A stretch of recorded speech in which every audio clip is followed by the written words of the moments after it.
சென்னை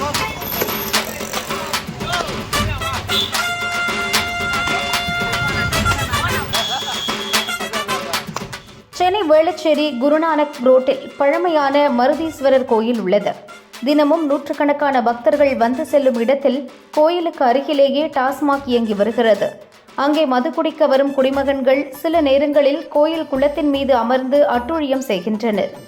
ஞாயிறன்று இரவு மது அருந்த வந்த ஆசாமி போதை தலைக்கேறிய நிலையில் சட்டையை கழற்றி ரோட்டில் தேங்கியிருந்த கழிவு நீரில் துவைக்க ஆரம்பித்தான்.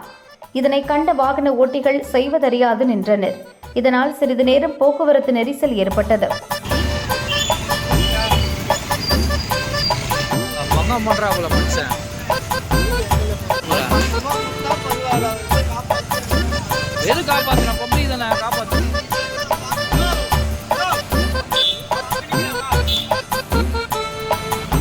கோயில் மக்கள் நடமாட்டம் மிகுந்த பகுதியில் டாஸ்மாக் அமைந்துள்ளது. இங்கே வரும் குடிமகன்கள் ரோட்டிலேயே வாகனத்தை நிறுத்திவிட்டு செல்கின்றனர். இதனால் இந்த பகுதியை கடக்கவே சிரமமாக உள்ளது என மக்கள் குற்றம் சாட்டினர்.